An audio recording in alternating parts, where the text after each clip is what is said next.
If you're considering purchasing the Bora Speedhorse XT sawhorses, there's a handful of things that you'll want to know before you make your purchase, so be sure to watch this entire video because I'm about to break it all down for you now.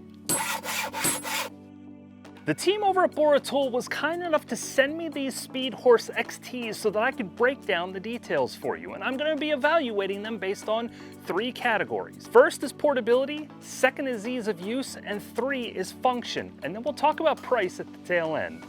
When it comes to portability, my biggest concern was weight. Bora says that these weigh 22 pounds each. When I weighed them myself, they actually came in at 22.1 pounds each, which is a nice drop in weight. However, at 22.1 pounds, these are not heavy to carry and they're very easy to maneuver. They each have a very nice carry handle that's positioned right on the top of the Speedhorse, and it's on both sides of the Speedhorse, so you can get your hand around the horse when you're carrying it around.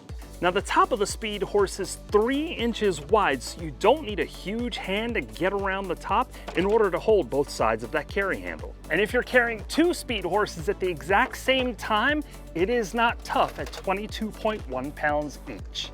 When it comes to ease of storage, this is a very important detail for me because if you're like me, you don't have a dedicated workspace and you need to be able to put your tools in a place where it's not going to occupy a lot of space. When they are fully collapsed, the Speedhorse is 6 inches tall, 3 inches wide, and 45 inches long from end to end. So as long as you have a space that's big enough to hold 1 or 2 of these, you can very easily slide it in, whether it's a closet or an area between the wall and a desk. Doesn't matter, they are very easy to store. And now for the most important category, and that is functional use. How well are these going to work for you when you need to use them? The top of the Speedhorse has a nice abrasive surface to it, so if you need to hold your material down, it gives you a little bit of extra grip.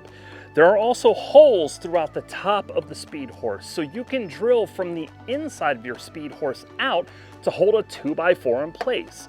This will give you a nice sacrificial top to the Speedhorse so that you don't cut into the top of the metal here by mistake, messing up both your Speedhorse and your saw blade. On the ends of the Speedhorse, you'll notice that there are grooves cut out here which are perfectly sized for 2x4s. This gives you the option to connect one Speedhorse to the other, giving you a rail top on both sides. Again, using a 2x4, you're not going to be sawing into anything or ruining your Speedhorse. There are also holes in the end of the Speedhorse so that you can drill directly into those 2x4s, holding them in place while you're doing your cutting. Now the legs are released via this easy release lever right here underneath the handle. Pull the lever and the legs immediately come out of the bottom of the Speedhorse. They set up wicked fast.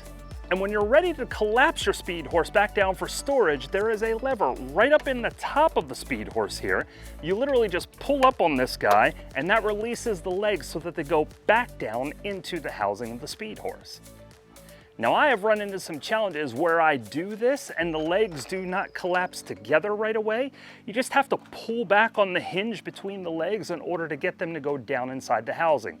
And it does not matter what order you release your legs in. There is a non-sequential order to this. So you can do one end one time, the next end the next time. It will always collapse perfectly every time you close it. From the bottom to the top of the Speedhorse, it is a 30-inch measurement when you're at your lowest setting. It does adjust up to 36 inches, which is nice, and it goes on 1-inch increments across all 4 legs, so you have independent control on the height on each of the legs. This helps tremendously if you're on an uneven surface and you're trying to keep your sawhorse as level as humanly possible. To adjust the legs, there is a lever right behind the back of each leg. Push the lever and the bottom slides up and down. Move it into whatever position that you want, and it does have a lock, a quick lock, so it locks into place whenever you adjust it. So if you want to go from 1 to 2, 2 to 3, 3 to 4, so on and so forth, right? You just move it up and down by depressing that little lever behind the leg.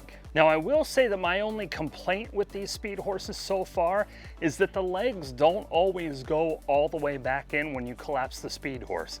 But it's really not a major issue unless you're really in a situation where you need to close these with one hand and you have no choice. So at $169 for a pair of these Speedhorse XTs, Is it worth the price? I've been using these plastic sawhorses for years, and they're great if you don't care about what happens to them with paint and stuff, but there's no adjustments on these things. I hate them with a passion. So if you ask me, at 169 bucks for 2 speed horses that are gonna last you forever, it is well worth the spend. Maybe a sawhorse is a little bit too much for you and you're looking for a portable work table that you can use in your driveway or in your yard. And for more information on the Bora Centipede workbench, click or tap on this video. And until the next time, keep doing it yourself.